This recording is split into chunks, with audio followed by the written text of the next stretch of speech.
It's time for some straight talk. The big wireless companies charge a boatload for their superior network coverage. But guess what? Straight Talk uses the same cell towers but charges a lot less. Who knew? Well, now you do. And I do.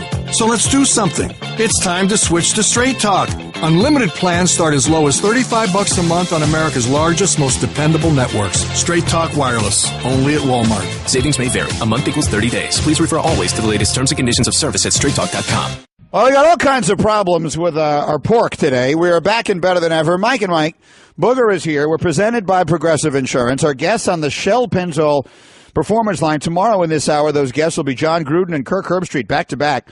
Gruden and Herbie every Wednesday in this hour here on Mike and Mike. Again, the guy who trains me, the man who made me the Mamba, his name is Alex Shafiro, who's a great guy. You should have stopped with the guy who trained you because he had credibility at that point. When you said he made you the Mamba, he lost credibility because people look at you and they don't see Mamba. Oh, well, but people aren't looking nearly closely enough. But anyway, so the other thing that he does with his time is he travels around and he competes in all these barbecue competitions. And he heard you talking about barbecue, so he said, Greenie, you got to let me make some stuff for Booger.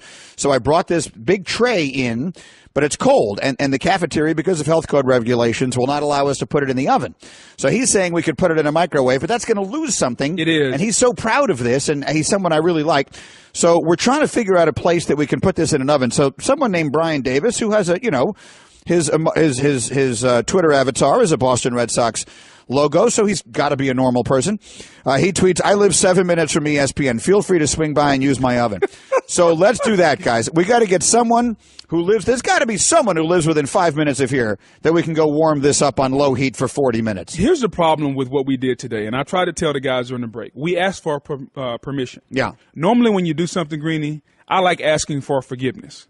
Go and do it. But we can't just sort of take over the kitchen. You don't have to. There's a pizza oven that's separate from the kitchen, and that it has a fire at all times. So you walk in there, you slip the guy making the pizzas a dub. You know what a dub is, right? A dub? A dub. Is that $20? Thank you. There you go. Okay. I was getting concerned. You slip the pizza guy. For one brief second, I was wondering if it was a $2 bill. Go ahead. You slip the guy a dub. You slide said ribs and pulled pork in the corner of the pizza oven. Nobody knows. You never go in the kitchen because the pizza oven is separate from the kitchen. And if somebody says something, guess what? You say, I'm sorry, you move on. But guess what? We have hot ribs and pulled pork. Always ask for forgiveness and not for permission. All right, we'll see how that thing turns out. Anyway, we're still working on that as we go. We'll have Timmy Kurkjian in here in this hour talking baseball after the Yankees put an 8 spot up on the board last night against the Astros, who, despite a 2-1 series lead, have still only scored 5 runs in the series. Now, as I said earlier, the problem the Yankees have, I keep thinking of that song, She'll Be Coming Around the Mountain When She Comes. And Dallas Keuchel's coming back around that mountain, and Justin Verlander's coming around that mountain. And if the Yankees can't figure out one of those guys at least one time, they can't win the series. But one way or another, as we do our hashtag Too Far Tuesdays this morning, Chris tweets, Too Far Tuesday, Aaron Judge hit his last home run last night for this season. Hashtag Too Far Tuesday. What do you think? He's got 2 more games at home.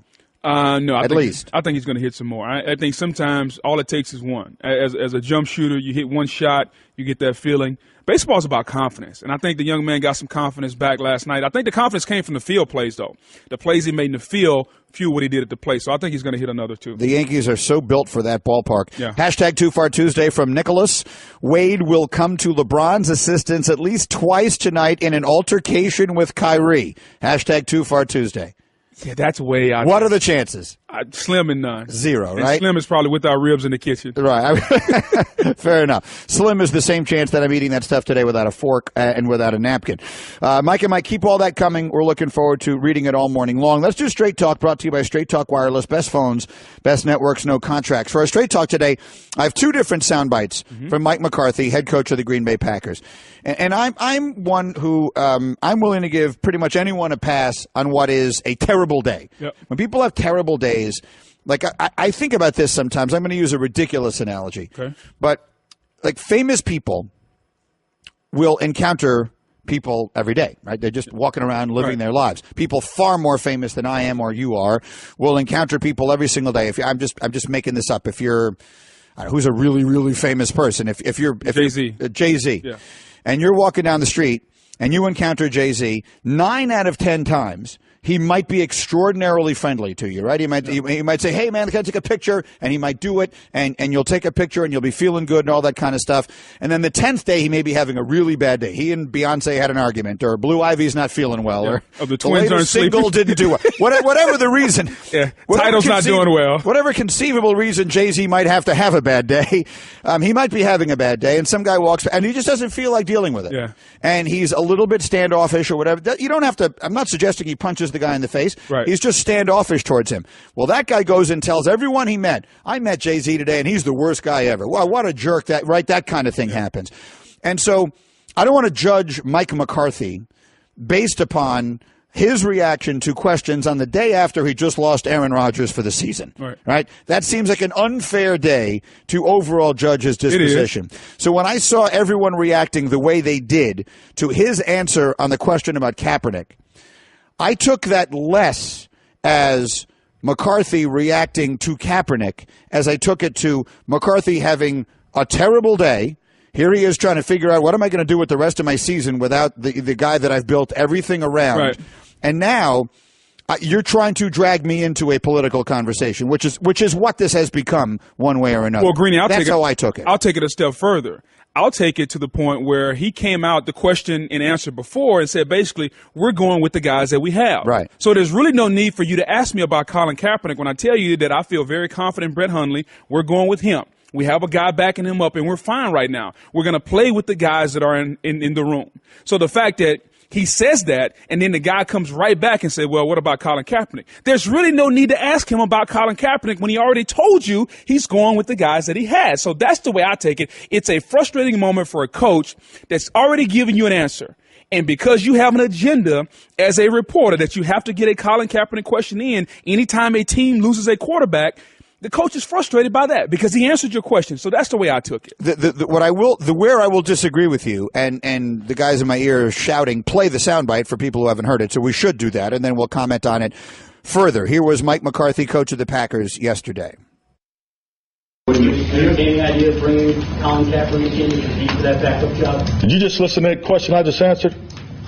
Just to bring it in? Okay, I got 3 years invested in Brett Hundley, 2 years invested in Joe Callahan. The quarterback room is exactly where it needs to be, okay? We're fortunate to have a great quarterback in Aaron Rodgers. We're committed to the path that we're on. We need to play better as a football team. And Brett Hundley, he'll be starting this week, and Joe Callahan will be the backup. So everyone reacted so strongly yesterday and interpreted that as an anti-Kaepernick thing. And I understand why people would think that if you don't hear the full context. But to your point, again, this is also why, again, my reaction to this is informed by the fact that here's a guy, understandably, having a terrible day. There's nothing worse that can happen to you, professionally speaking, if you're Mike McCarthy, than Aaron Rodgers getting knocked out for the season with a broken collarbone. That's the worst thing that can happen. So now you're asking this guy a question, and the one place I will disagree with you is, it is not an inappropriate question. Yet, granted, he just answered it. He just answered the question about his quarterback room. But every time there is an injury to a quarterback in the league, it is appropriate to ask about Colin Kaepernick, I think, because you do have a legitimately qualified quarterback who doesn't have a job and wants one, obviously wants one. He's making it clear that he wants one. He's now suing the league for collusion that he wants one. He's 1,000 times more accomplished, better, I suppose, remains to be seen, but 1,000 times more accomplished than the people you're talking about. Yes, you've invested time in them, but neither one of them was the starting quarterback in a Super Bowl and multiple other playoff games, and actually ran roughshod all over your team, the Green Bay Packers, when McCarthy was the coach of them. So he's seen it up close and personal. So I don't think it's an inappropriate question. I do think you asked the question.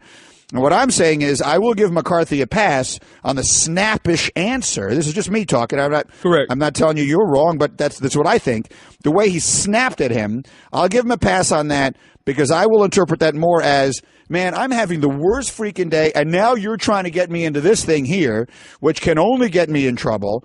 All I'm trying to tell you, I just told you, I got my quarterbacks done. This is what I'm going forward with. Why are you asking me about this? It's not an inappropriate question, but I understand his response. Greeny, I'm going to disagree with you. I think it's inappropriate. Did the reporter ask about RG3? Because he's available. See, I think there's an agenda with the reporters around the country right now based on the climate, based on all the political agendas that are being talked about. Anytime there's a quarterback injured, anytime there's a quarterback play that isn't quite what it needs to be, we bring up Colin Kaepernick's name because it's a lightning rod. It's going to get my name as a reporter in lights because I asked this question. Did anybody bring up RG3? He's available? He's available, but the reasons they're not in the league are totally different. I understand, but both quarterbacks are available, though. I understand that, but RG3 is not a lightning rod. I mean, on a minuscule level, he's a lightning rod. But because some people don't like him because they think he's whatever it is, too self-centered. But that's neither here nor there. RG3 is out of the league because the league has given up on him as a player. Colin Kaepernick is out of the league for entirely other reasons. The league hasn't given up on Colin Kaepernick as a player. He's out of the league because he is perceived as the genesis of the kneeling during the national anthem. He is the genesis of it, and they don't want the quote-unquote circus that will come with him. Agreed. No circus comes with RG3. The league has just unanimously given up on RG3. He's not suing them for collusion any more than, like Mike Golick tells the story all the time. He didn't retire. The league, unanimously, they didn't collude. There was just done, big fella. No team that wanted him anymore, Right. and that's how 99% of the people who play football, their careers end. That's how RG3's career has ended. Colin Kaepernick's career has ended in an entirely – he's never going to play again. No. He's definitely never going to play again, and it is certainly not because no one thinks he can play. Green, to your point on this situation, Mike McCarthy could have been having a bad day, and I don't doubt that he was. But I also think that as a coach, you do so many of these press conferences Monday after Monday where you have to come in and talk about injured players. This is obviously a very frustrating day for Mike McCarthy. However, I think he came out and he said that Brett Hundley and Joe Callahan are my guys. So at that point, if I'm a reporter in the room, Green, you've been in this room before. Sure. If the coach comes out and says, you know what? Michael Jordan and Scottie Pippen, one of those two guys are going to take the last shot. Would you then turn around and come back and say, well, what about Craig Hodges? Will you ever give him a chance? Like, you're not going to do that, especially if Phil Jackson said the last shot is going to Michael or Scottie. You don't come back and say, well, what about Bill Cartwright maybe? No, you take the coach for what his word. And I think Mike McCarthy was very, very frustrated that he came back and brought the political element in there. It would be one thing to say, okay, are there any other quarterbacks out there that you would consider? See, that's a proper way of phrasing it. But the fact that you came out and said, hey, what about Colin Kaepernick? So now you're trying to bring the political element, everything about kneeling with football to my organization on a day where my quarterback is about to get surgery for his collarbone and the season is over. That's why I think you're wrong in that situation. I don't think we're necessarily saying different things. You're correct. That's why he's reacting that way. Correct. If you could put like a little caption up underneath one of those word balloons, right, like you might have in a cartoon, what he's really saying is, dude, you think I don't have enough problems today? I mean, I'm Aaron Rodgers having his collarbone operated on. Yeah. I don't need a response to the Colin Kaepernick question right now, trending all over the place. But I will say that this is not like Craig Hodges or Bill Cartwright or anybody else.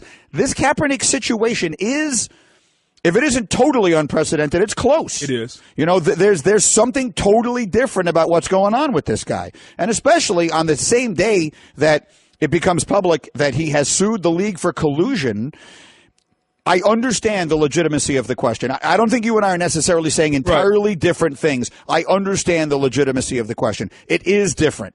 It is different than saying, well, have you considered RG3? Or have you considered, I don't know, I can't even think of another quarterback who's out there on the street who doesn't have a job right now. Or have you,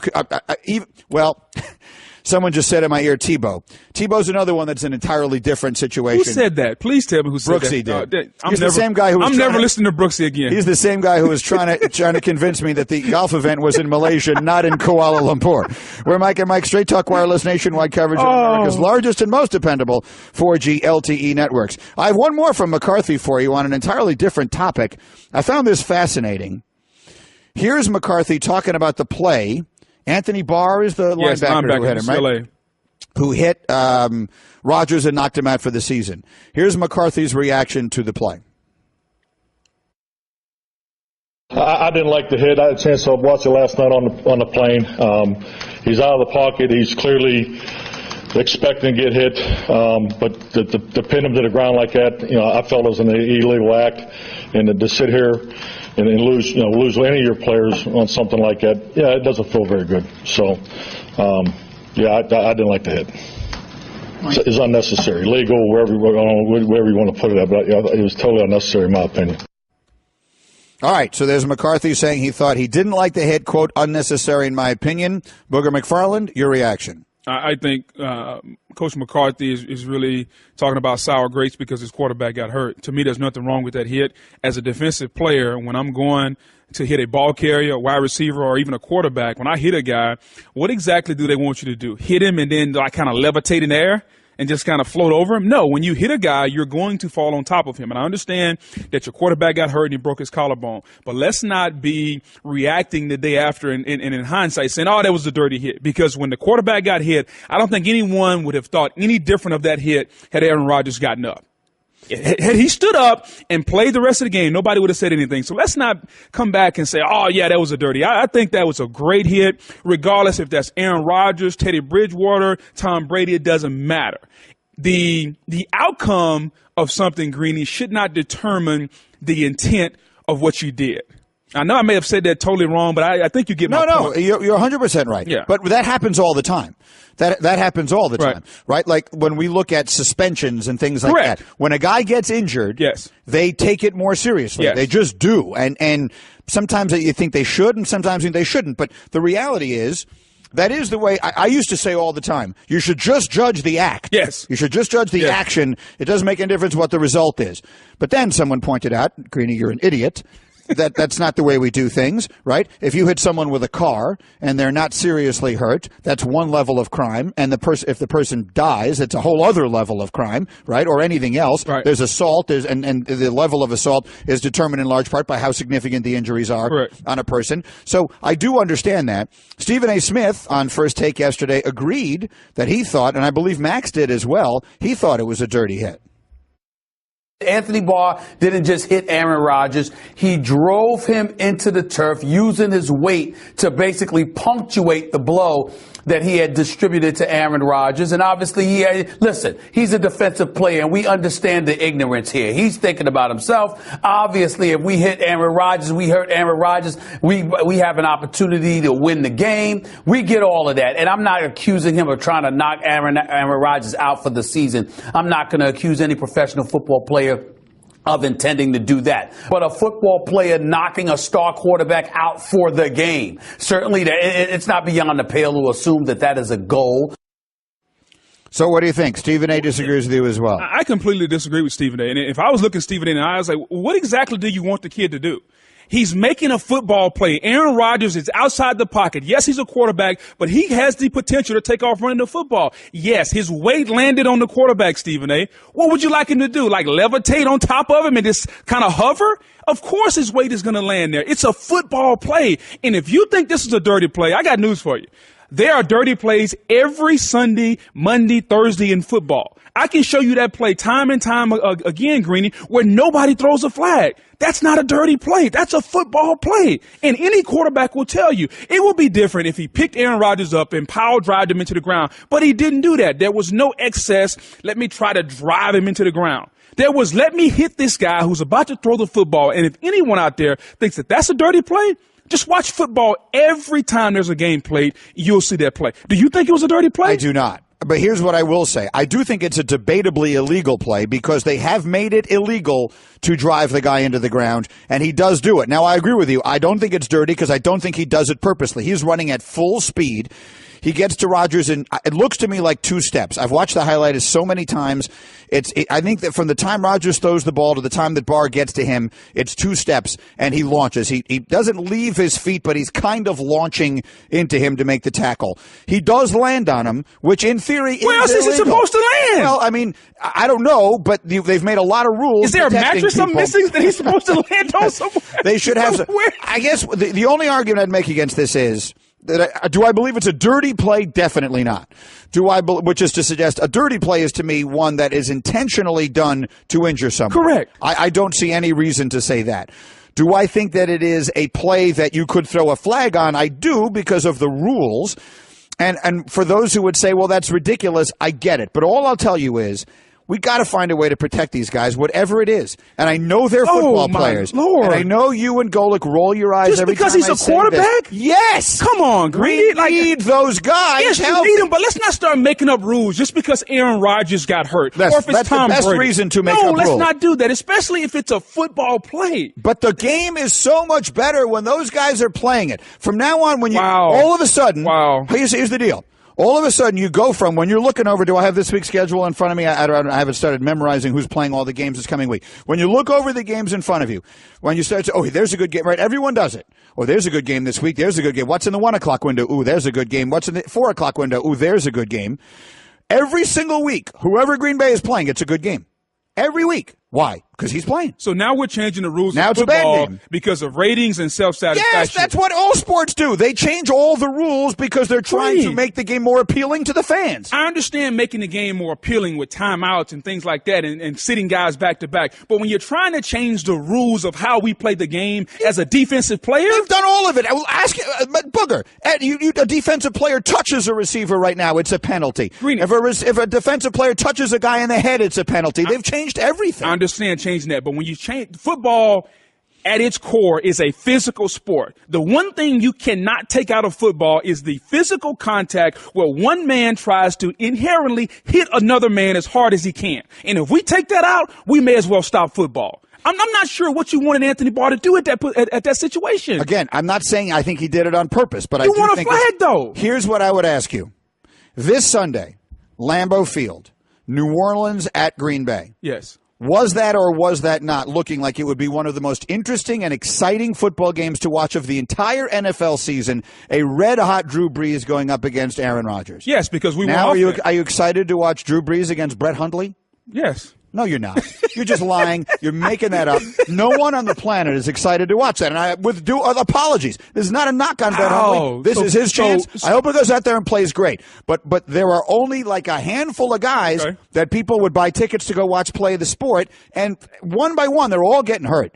Mike and Mike were presented by Progressive Insurance. Progressive is celebrating 5 years and more than 500 cars donated to vets. To learn more, visit keystoprogress.com. We'll change it up here in just a moment. Tim Kurkjian will join us live. Have the Yankees played their way back into this thing? Can they get to Keuchel or Verlander enough to try and win this series? Can the Cubs get back in the National League Championship Series? Answers to all those questions and more. Maybe they should change the rules to let them back in so the fans will like it. Listen. Maybe they should. I don't know. Maybe they should do that. Since everybody wants ratings, let's just change the rules. They've basically turned the baseball into a golf ball. If you're the Cubs, hey, Timmy, let's put a guy on second for the Cubs every inning. Maybe they'll score some runs. Since that's good for ratings, let's do that. Listen, let's do it. They changed. Okay. Baseball's the perfect example of this. They lowered the pitcher's mound in baseball at one time because there wasn't enough offense. Verlander and Keuchel can't pitch against the Yankees anymore. Because we want the Yankees in there for ratings. Let's do it. Hey everyone, Mike Golick here. Support for Mike and Mike podcast comes from our friends at Rocket Mortgage by Quicken Loans. Chances are you're confident when it comes to your work, your hobbies, your life. Rocket Mortgage gives you that same level of confidence when it comes to buying a home or refinancing your existing home loan. With Rocket Mortgage, you can apply simply and understand fully so you can mortgage confidently. To get started, go to rocketmortgage.com/Mikes. Equal housing lender, licensed in all 50 states, NMLS consumeraccess.org number 3030. Home isn't just a place, it's a feeling. Whether you're at home, your business, or online, ADT helps keep you safe. With security systems, home automation, alarms, and surveillance, so you can feel at home, wherever you are. Go to ADT.com to get that feeling. ADT. Home. Safe home. Booger McFarland is here. Timmy Kurkjian joins us in our studio, and I don't want to waste a lot of our Timmy time talking about other things because we have so much good baseball to get to. But, Timmy, you heard a little bit of the end of the argument that Booger and I were having about changing rules to protect the fans, if you will. In this case, it would be to protect quarterbacks. And I'm getting hilariously pounded on Twitter, by the way. You should. Everybody agrees with absurd. Booger. Like Sean Forte tweets, Greeny, here's a too-far Tuesday. Next year, rule change, quarterback down by two-hand touch. And I understand. That's what we're headed to. I understand. But, Timmy, what year did they lower the pitcher's mound in Major League Baseball? Well, in 1969, after 68, the year of the pitcher, they lowered the mound. Why? Because there were 82 1-0 games played in 1968, because the American League batted .233 as a league in 1968. My team back then, the Senators, hit .213 as a team. Nobody scored any runs. pitching was absolutely dominant. And baseball said, all right, this is too much. So they lowered the mound, and all sorts of offense cut loose in 1969. He's making my point. That's what you do. And they've changed every rule in football because they want more scoring. They want more people playing fantasy and DraftKings and everything else. So they want points, PPR, and all that kind of stuff. So they make it much harder to play defense. Greeny, you're trying to take, just tackling out of the game. That's a football play. I'm not taking tackling out of the game, and I don't want to waste Timmy's time with this. Okay. I just wanted him to make that point. By the way, Timmy agrees with me on this play. I've asked him that also. I just don't want Booger to fall on me. Fair enough. Okay, let's start with last night's game. Boy, the Yankees built to win in their own ballpark. They're 4-0 in the playoffs so far at home. They've scored 63%, basically two-thirds of their runs in games at home have come by the home run.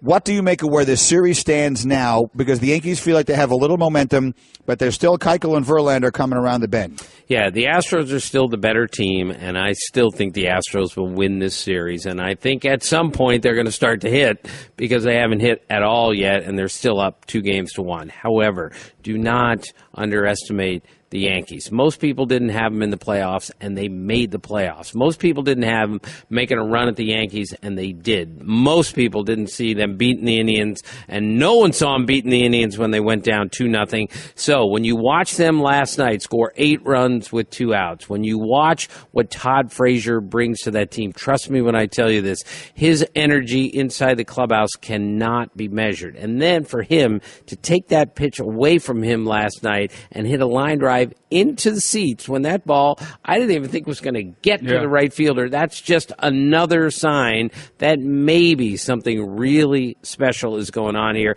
And the pitch to Judge for the homer was in here. He's kept his hands in here and hit a line drive into the stands. Also, that was an amazing game for the Yankees where you just look at it and say, okay, maybe this is their year. Who knows? Tim, put into context what CC Sabathia is doing at his age. He'll be a free agent after the season. To go out and pitch the way he pitched last night and so far this postseason, just put that into context for us. Well, he's 37 years old, and that's his first scoreless start of his postseason career, which has been pretty decorated. It's just another reminder, fellas, when you know what you're doing, when you have experience and you're not scared of the moment, you can do some really good things, which is what CC did. Now, his stuff is still pretty good. But Buck Showalter told me about 5 years ago when CC started to lose the velocity on his fastball, he said, boy, this guy really knows how to pitch. And sometimes when guys have exceptional stuff, we look past how much they understand what the art of pitching is about. Sabathia has always understood that, and now we saw it again last night. He took a great hitting team and just tied them up time after time. That was so impressive. And he's shooting for a new contract. My guess is he wants to come back with the Yankees. The Yankees want him back, and now he's worked his way into a return for the Yankees, which we did not see, say, 6 months ago. Yeah, he's found himself a really comfortable role with that team. Timmy Kurkjian's here with the Straight Talk, brought to you by Straight Talk Wireless. Best phones, best networks, no contracts. If you are a Yankee fan and trying to figure out a way to win this series, and I know I'm just asking you to guess here, do you think they have a better chance of getting to Keuchel or getting to Verlander to win a game? Well, I don't like their chances against either guy. Yeah, I don't either, but I feel like they have a better chance against Verlander. Yeah, me too.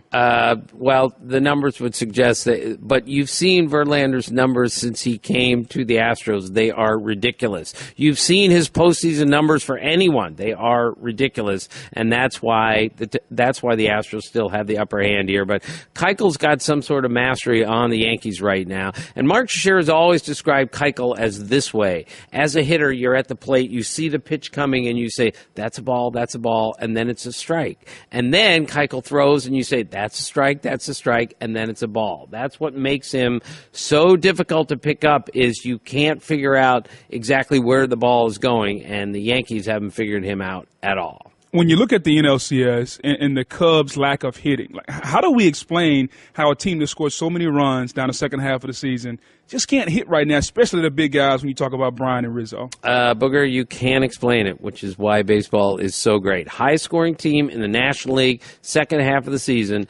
they've scored 20 runs in 7 games in the postseason and only hit 4 home runs. If you don't hit homers today in today's game, you are dead. Now, that doesn't mean that when they go home, they can't start to score some runs. I think they will. But Chris Bryant's 5 for 28 with 13 strikeouts. Javi Baez is 0 for 19. There is no explanation to this, and that's what makes it so interesting, is you just slap your forehead and say, this is a really good offensive team, and they can't score any runs. It's going to be chilly there tonight, too. I just opened up my little handy weather app.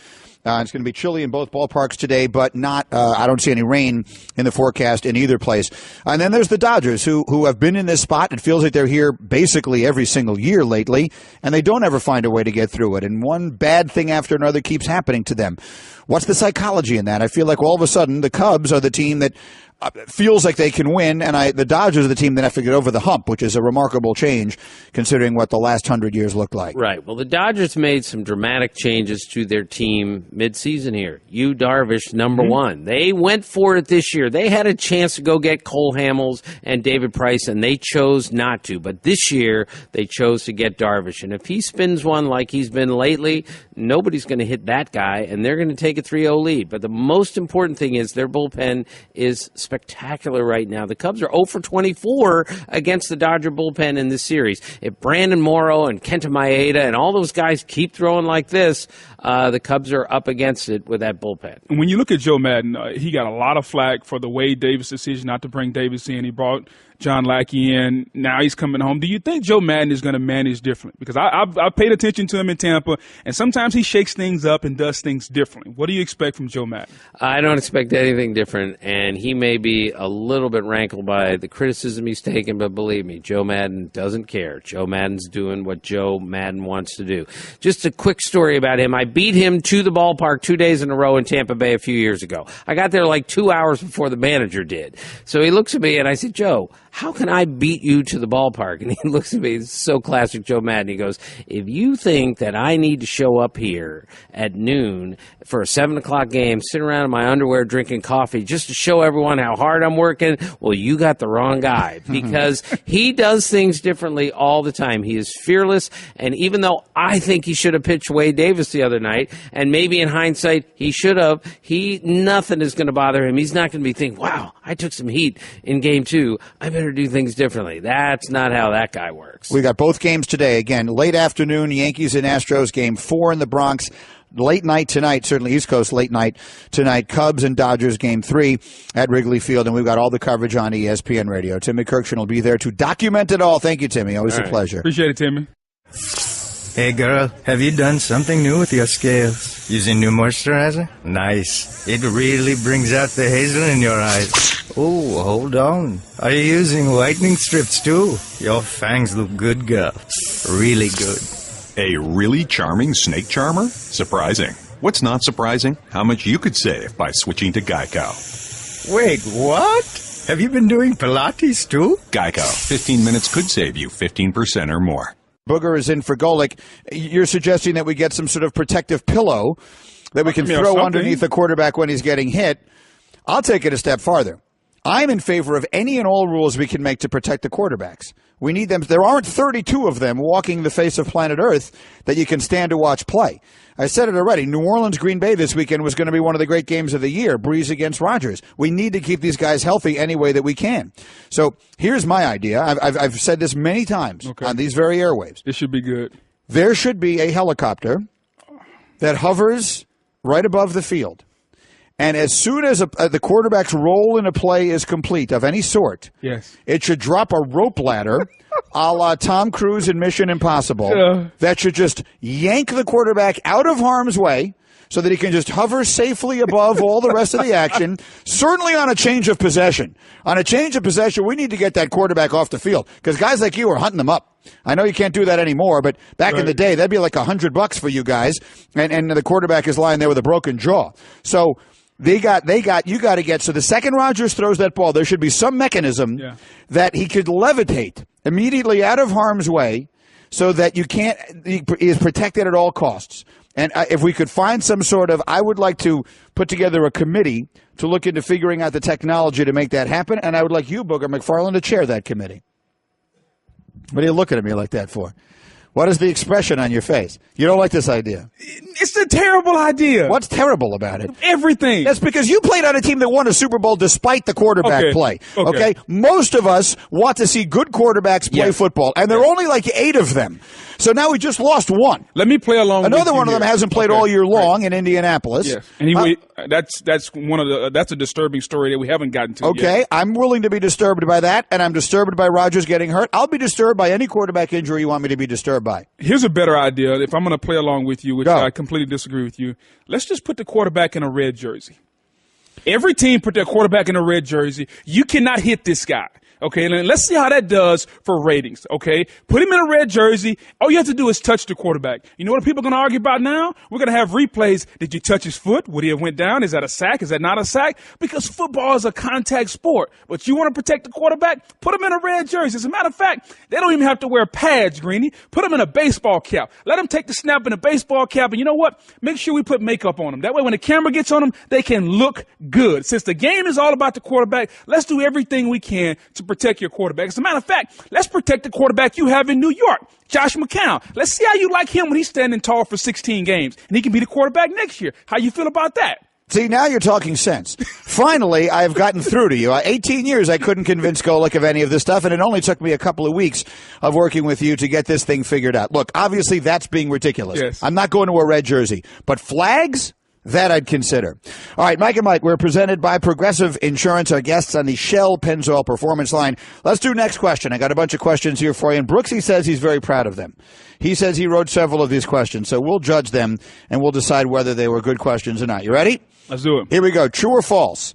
Zeke Elliott, we're better off just serving his suspension and getting it over with. True, and because here's the reason why. At the end of the day, I think the courts are always going to go back to the NFL and the players collectively bargain for this to be allowed by Roger Goodell to suspend Ezekiel Elliott, because now every court, no matter where you go to, even if they uphold the injunction, at some point it's going to always come back to you guys agreed to this. So you may as well do it, get it done, move on with it, and see where the Cowboys are when this is over. I kind of agree with you on that. Next question.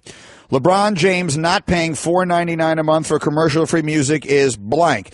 And by the way, I've got that soundbite for you. I'll play it for you. He did an interview with Rachel Nichols that ran at halftime of the football game last night, and he and D-Wade sitting there, and one of the funny things he said is he will not pay extra to Pandora to get commercial-free music. Yeah.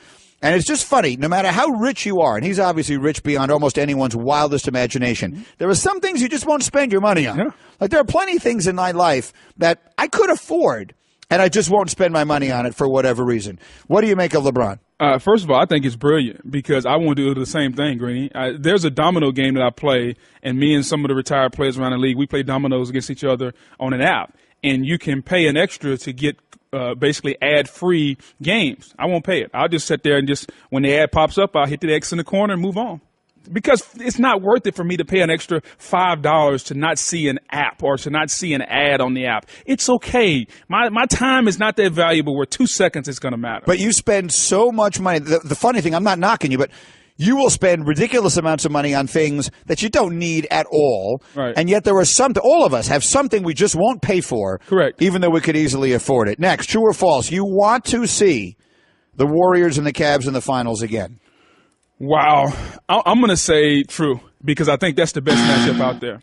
I think when you look at it, name me a better matchup.